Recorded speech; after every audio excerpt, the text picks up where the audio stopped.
Hello and welcome. I'm Megan. I'm a photographer and watercolor artist with chronic health challenges, POTS, and wrist strength issues. I do a lot of watercolor painting sitting in bed, and I have wrist strength issues, which means that I use a lot of convenience colors, pre-mixed greens and earth colors and things. While I have studied color theory, I can make a yellow ochre from just the 6 primary colors. Do you know how much work that takes? And you're constantly using your brush and picking up a little of this, a little of that, and mixing the color back and forth and back and forth. My wrist can only do so much, and then it just gets done. And I can't do any more painting. Mixing, using a palette, mixing up a color, it's just too hard on my wrist. I did it for learning color theory, and I would recommend, if you're going to learn color theory, Otto Kano on YouTube. She has a amazing series. That's how I learned color theory, and it's definitely very helpful to mix up the colors yourself from the primary colors and learn how to make each individual color. But that's a separate thing from everyday painting. So there are 2 different categories. One would be earth colors, like a yellow ochre, some browns and things, and greens. And the other category would be light and dark. So if you are painting with a color, let me grab this is my Rosa palette. This time I called it Rosa, I did not call it a Gallo. I remembered. Okay. If you are painting with a color like this one, this is royal blue. This has a lot of white in it. You are never going to get this color dark. This is a convenience color that is made with white. Gotta sneeze. Which means no matter how much work you put into that, that's never getting any darker than that. I can layer so many layers of the same color over and over and over and over and over, and this color is never going to get darker. It's got white in it. You will find some colors like this, and I found those to be frustrating when I was first starting painting because I couldn't get them to get any darker. I like this one, but there's a color that looks very similar to this one, but instead of being made with white, it's just a pale color, and it's frustrating to try to make that color darker. This one's not frustrating, but it could also be just because I know that it's never going to get darker. So that's one of the things you want to look out for. The other side of that spectrum would be, it's kind of nice to have a color like that sometimes. When you are struggling with water control and how much paint you want on your brush, and you're tired and things are not functioning the way you wanted them to function, a color like this is never going to get darker. So if you want a light blue sky, that's your sky color. And you can pile as much paint on as you want, and it's still going to look that color. And that actually can be quite a nice thing to have. So it can be frustrating if you can't get the color to be darker and you want it darker, but it can also be really helpful if that's the color you want your sky. That's the color. And it's going to look like that. And there's your sky. And you can just keep putting more paint on, and that's the color it's gonna be. Opposite of light colors would be dark colors. I love this one. Let's see if I've got the correct color in here. I believe this is the right one. Do not ask me how I memorize where all of them are. I know there's no swatch cards. I just know what colors are in all of my pans. Did I get the right one? Yep. This is black green from Rosa. There's Perylene green I've swatched out. Also was pretty dark, but I don't have that one. But I did swatch it from a dot card. And then there's dusk green from Van Gogh. And Paul Rubens had a set of 6 colors that all had Mars Black in them. And one of them was Mars Black, which is PBK 11, mixed with Phthalo Green. That was PG 7. So you could take your Mars Black and mix it with a Phthalo Green and get this same color, or get the set of Paul Rubens colors. I don't even know if they're still available. That was years ago.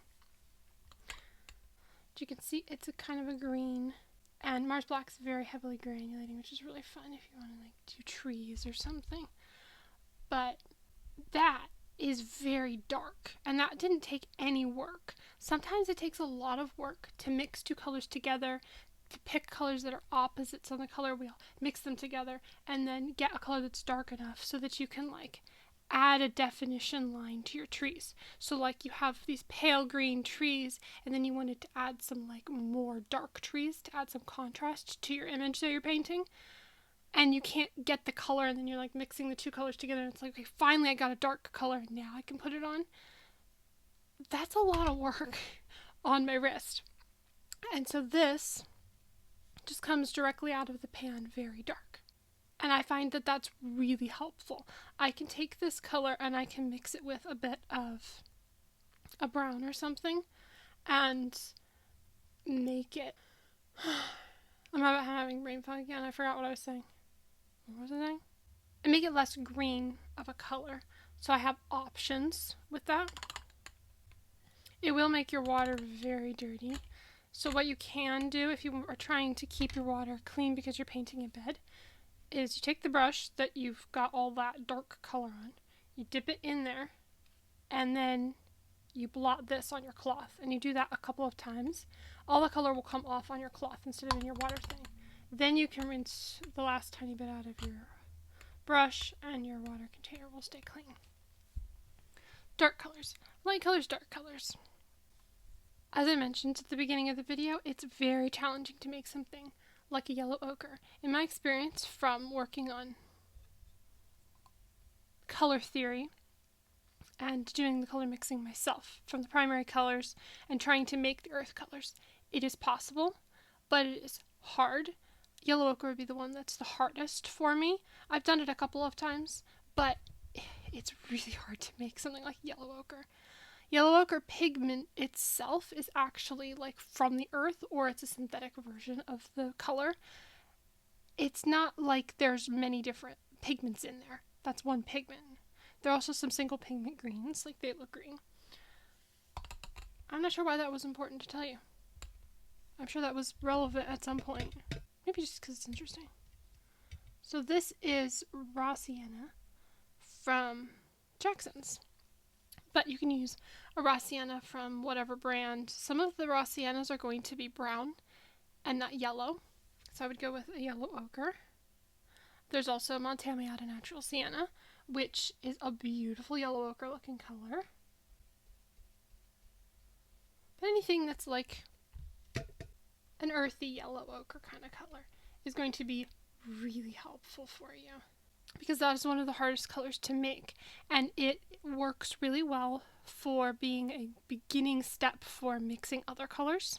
So I could have a very limited palette and it would have a yellow ochre in it, and the yellow ochre could be mixed with a phthalo green to get a kind of an olivey color, or I could mix the yellow ochre with this dark black green color and get a different version of that. It would probably look more like a sap. Let's see. You can also add a little bit of your yellow to it and make it more yellow. You could add a bit of burnt sienna to it. If you add a bit of burnt sienna to yellow ochre, then you're going to get more of a raw sienna kind of a color. The other essential one people usually put in palettes is burnt sienna. I have found sometimes I like to put, ooh, it's so pretty. I like to put burnt umber in sometimes instead if I'm making a limited color palette, because on your color wheel you have burnt sienna on one side and you have ultramarine on the other side. But then somewhere in the middle, still on the warm side, would also be burnt umber. So we got burnt sienna, burnt umber, and ultramarine, kind of like in a line like that across the color wheel. And if you have not really much use for a burnt sienna, but you use a burnt umber a ton, you can still mix the burnt umber and the ultramarine together to get that gray color that you would mix from burnt sienna and ultramarine. But you don't have to do any work to get it from burnt sienna to burnt umber. So sometimes I'll use a burnt umber and a ultramarine in my limited color palette instead of a burnt sienna and an ultramarine. depends on what you're going to be painting. Because while it's nice to have colors that mix nice colors, it's also nice to just have colors that you go straight from the pan directly to the paper and you like the color. And that will save a lot of wrist action. That will make it easier for you to paint. It also saves your water container if you're painting in bed from becoming really dirty. Oh, the other really dark color that I have that I didn't mention when we talked about dark colors is Carbazole Violet. It was Liron who said, the darkest Carbazole Violet that I have found is the one from Daniel Smith. It looks like black. And I said, I need that color. It looks like black. Awesome. Oh, I got way too much color. I get excited. You do not need to pick up this much color. But, like, this makes really good mountains. If you mix the black green and the Carbazole Violet together, you get black. Ooh, the darkest color ever. It's so fun. Anyway, let's see if we can lighten that a bit. I usually don't lighten it because I don't like purple. And I've put it next to an orange. But I really like the dark version of that. Here's your black that you can get with the green and the purple mixed together. It's kind of a blue-black color, which is fun. Anytime you can mix two colors together and get another color that you like, and it pretty much always looks good, that's a win. I'm going to show you the Van Gogh one real quick while we're on dark colors. This one was Rosa Black Green. This one is Van Gogh Dusk Green, which doesn't get quite as dark. But, like, look how similar that color looks to that one. The difference is it must have a ton more Mars black in it or something, because it does such a heavy granulation thing, like a separating thing, which is really cool. So we'll give that some paint and we'll let that do a thing. The other really dark one I have in here right now is Indian Three. This one is an example of how really dark colors can be a challenge to paint with. Oh, I rinsed it off my brush instead of showing you. I'm apparently done painting. I got tired. This is the really dark blue Indian Three from Snellier. And then greens. I've got an olive. I also really like sap, and those are really helpful as convenience colors. And I'm just like fiddling with the blue down into the green. So I got like color variation really easily. Having a convenience green is really helpful because you can just start there with the green. You really only even have to have one green if you have like a little travel palette or something. Hopefully you will go and enjoy making yourself a color palette. Little sets that have convenience colors. Usually they come with yellow ochre, sap or something. Thank you so much for watching. I will see you in the next video.